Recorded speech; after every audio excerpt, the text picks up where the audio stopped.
Ladies and gentlemen, welcome back to the workshop. It is fantastic to have you here as ever. I hope you're all doing well. I hope you're enjoying the run-up to Christmas. I hope you're enjoying December. I certainly am. Today's video, I want to run you through some updates here at the workshop. I also want to run you through some of the things that we've been up to. Before we jump into today's video, I want to thank today's sponsor, which is NordVPN. NordVPN, virtual private network service, a longtime sponsor of the show. They help keep us safe while we're browsing the internet by acting as an intermediary between us and the websites we browse, encrypting the data, making it much more difficult for us to get hacked and have our data compromised. Of course, they're giving you 3 years of NordVPN for 75% off, and you're going to get a free month when you go to the link in the description, nordvpn.com/forge, and then use code FORGE at checkout. Thank you, NordVPN, for sponsoring the video. Let's get back into this little episode. The first thing that's been going on here is Will has been finishing up the workbenches, doing a pretty good job of that, getting some tabletops on. We just have one more to go.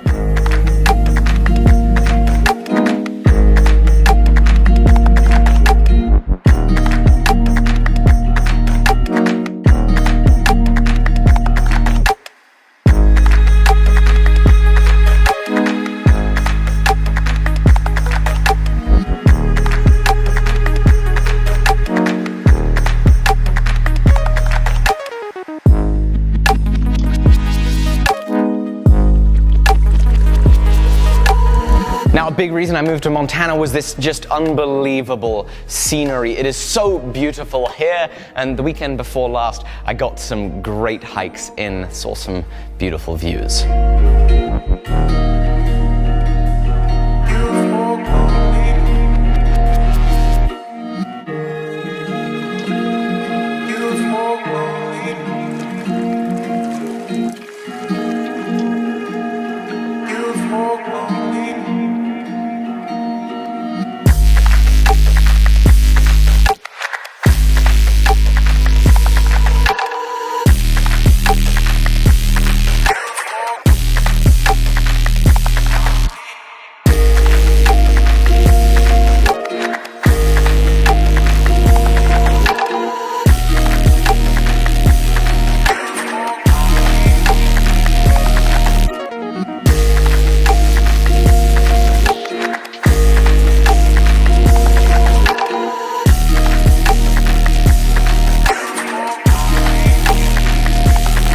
Of course, last week we had Jason from Fireball Tools here at the workshop. He was here Monday through Thursday, left on Friday, and he was such help in helping us learn about fabricating so that we can make these workbenches and so that we can make that steel bed. And again, I want to thank you, Jason, for that incredible help. That was just phenomenal, and I'm so grateful. Now, one of the things that he was teaching us that didn't make it into the video because we had a microphone issue was about the way that he miters his cuts. It's a real shame this didn't make it into the video, but what it is that Jason was teaching us to do is not cut at 45 degrees, but instead cut the material at 44 degrees, create a gap on that heel of the joint so that the final dimension ends up being much more accurate than when it is that you cut at 45 degrees. He said that it often expands when you do it at that cut angle. So he does it at 44 or 44.5 degrees. That's how we did the miters on the benches that we did, and it blew my mind as to how well those things went together, not only with that mitering trick, but with his squares. So that was an awesome tip, which I'm very sad didn't make it into the last episode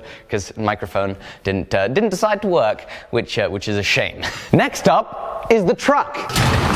There we go, my truck is back. Now, first of all, big thank you to the 3,000 of you that decided to let me know that Ford stands for Found on the Road Dead, Fix or Repair Daily, and all these things. You could work on the originality, I get the point. Fords apparently don't have the best rap for their, for their reliability, which I'm now learning.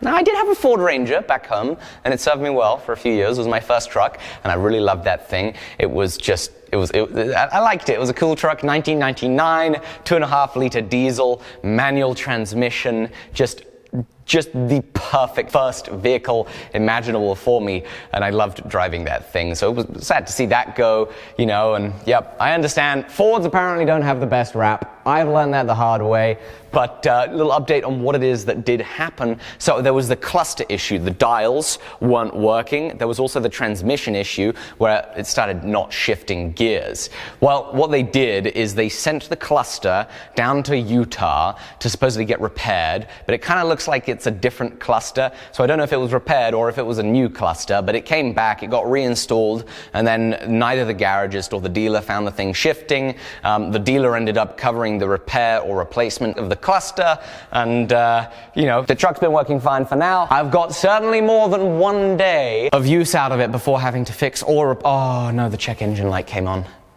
Gotta love Fords. One of the things that I'm trying to be careful of, which in the past I've not been super duper careful of, is I'm trying to be careful of burning myself out by working too hard and too many days and not having enough time off. And you know, one of the key things I was trying to be focused on, you know, you've heard me talk about trying to get better sleep, you know, after having read the Why We Sleep book, and I've been trying to also make sure that I work on being sure to take time off each week to get a little bit away from work so that I can have a much longer length of a career, so that I can continue enjoying what it is that I do for as long as possible, and so that I can pace myself over the duration of this lifetime to eventually end up in a much better spot than I would have ended up at working 12-hour days, 7 days a week for the next 10 years. Better to work 12-hour days, 5 days a week, and be able to do that for the rest of my life and sustain it. So I've been trying to make sure that I get a little bit more rest. So a friend of both Will and I, Blake, who was coming up from Texas, so we had a great lads weekend here in Montana. We went skiing on Saturday down at Big Sky, which was a ton of fun. And be warned, this is about to be the worst skiing montage on YouTube ever. You're not going to see some great skiing. You are going to see us enjoy the snow, have a great time, and enjoy a great day off though.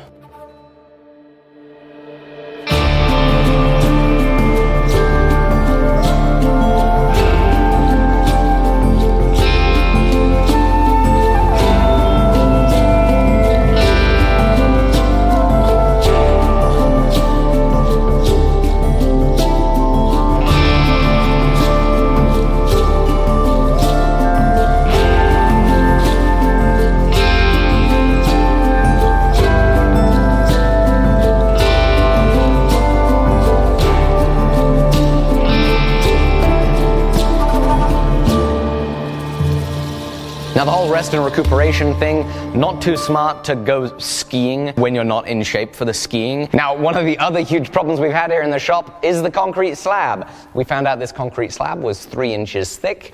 Huge disaster, because this power hammer here needs absolutely 6 inches of concrete at a minimum to be able to work without cutting an isolated foundation and digging down deep. Huge disaster. I rented this place on the clear assumption that this was going to be a 6-inch slab, but the problem was, it wasn't in writing right there in the beginning. I didn't have it in the lease, and so we were very nervous about how this was going to go. Fortunately, the landlord has been extremely reasonable and has accepted to cover the costs of basically getting this workshop to the state that we can actually operate this business in. And so, since this isn't going to be the only hammer that's here, what we're doing is we're cutting out a 10 by 17 foot long section that's going to be poured 2 foot deep with concrete, isolated from the rest of the foundation. And so that was very nice to get some very reasonable and kind customer service from them to help us out of this pickle and mean that I can actually operate this business, which is going to require a power hammer and do those things.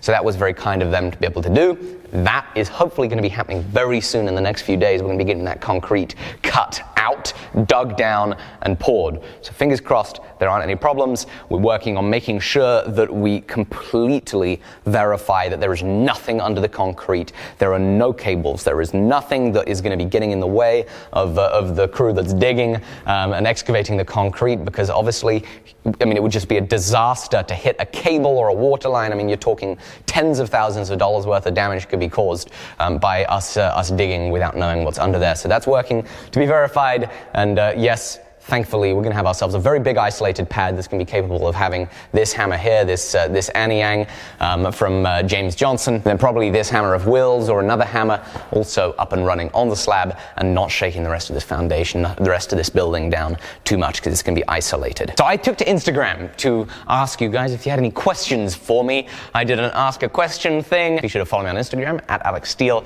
And lots of people have been asking about the crate that's coming from the UK, which also, in case you're forgetting, has the Union flag, Union Jack flag, which is going to be going over there. I've not forgotten my British roots. People have been asking, where is the crate? I've been asking that too. It's been delayed.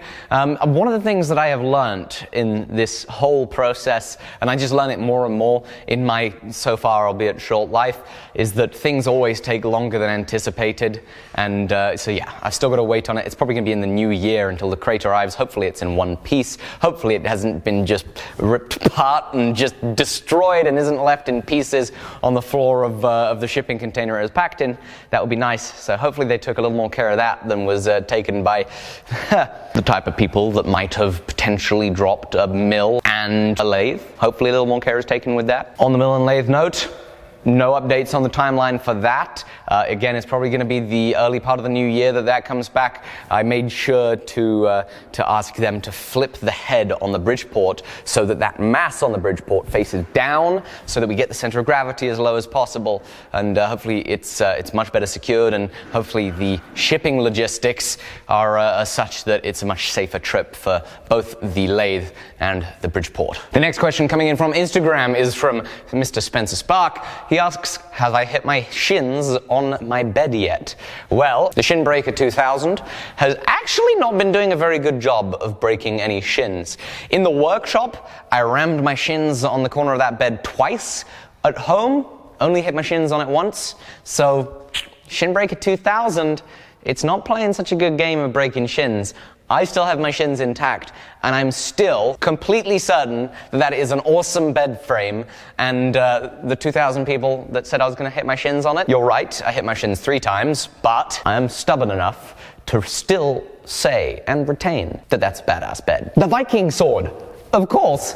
I haven't even talked about the Viking sword since the auction finished. I've been so completely busy with all of the millions of other things that I've had to do in moving over here and getting this set up, completely forgotten about updating you guys who weren't kind of fully in the runnings of what was going on with the Viking sword about how it went.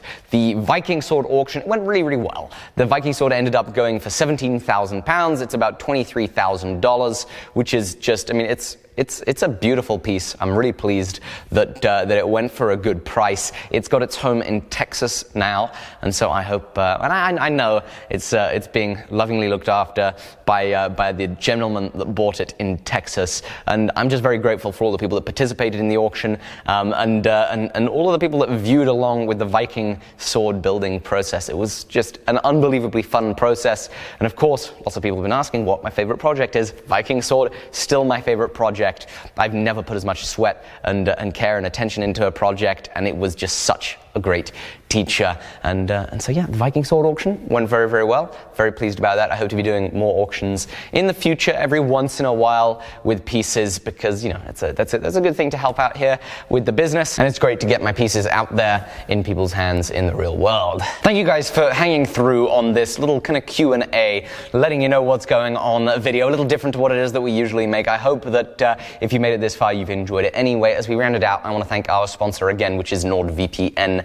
Firstly, big thank you to NordVPN. All of the support of our sponsors is hugely appreciated. NordVPN keeps coming back because you guys keep supporting them by helping yourself get protected online while it is that you're browsing the internet. That is NordVPN's business. Virtual private network acts as an intermediary between you and the websites you browse so that you can appear to those websites to be browsing in any of 61 countries all around the world from any of NordVPN's thousands of servers, and so that the data data that is then coming back to you is encrypted, so it makes it so much more difficult for you to get hacked, for your data to be compromised when you are using the VPN. It works on Mac, PC, iOS, and Android. The apps are super duper intuitive. You can very easily select being in one country to another country just with the tap of a button. Easy peasy, lemon squeezy. You can have up to 6 simultaneous connections, and they're not going to be slowing down your internet speeds. It is the top-rated VPN. They're the only VPN to get a perfect score from PC Mag, and it's so good it'll even bypass the Great China Firewall. I love using it, especially when I'm traveling and I'm on the go, connecting to Wi-Fi networks that are going to be much less secure than what it is that I'm going to have here. And if you try NordVPN, it's risk-free because there is a 30-day money-back guarantee. So be sure to hit my link in the description, nordvpn.com/forge, to get 3 years for 75% off. And when you use code FORGE at checkout, you're going to be getting an extra month for free. NordVPN, thank you so much for sponsoring this video.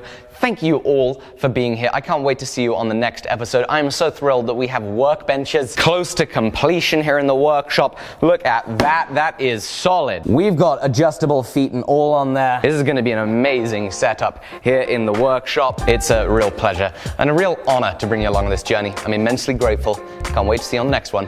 Bye-bye.